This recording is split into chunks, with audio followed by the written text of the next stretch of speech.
They saw them walking together in the evenings, her laughter light, his hand always holding hers. What no one saw was the growing storm.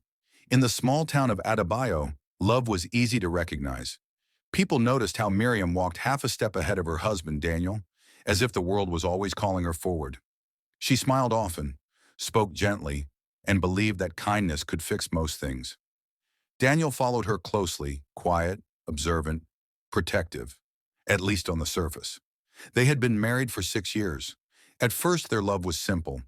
Daniel admired Miriam's brightness. Miriam trusted Daniel's calm. When they argued, it was soft, careful, followed by apologies and shared meals. But slowly, something shifted. Daniel began to fear what he could not control: her independence, her friendships, her joy that didn't always include him. He never raised his voice in public, never struck her, never said the words people are trained to look for. Instead, his control came wrapped in concern.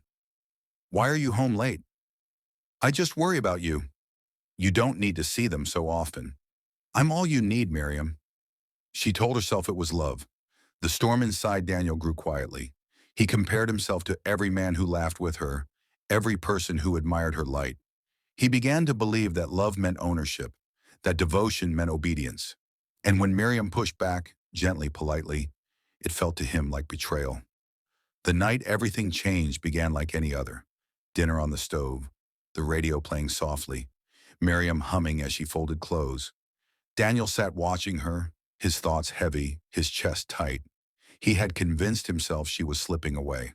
No proof, no truth, just fear feeding fear.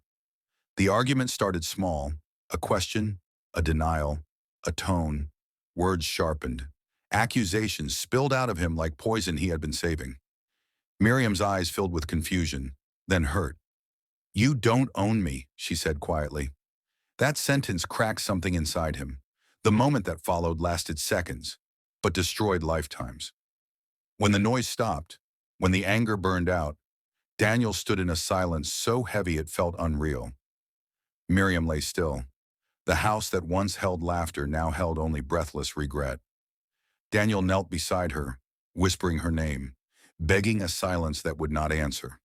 Comments like "his hair" and "follow for part 2"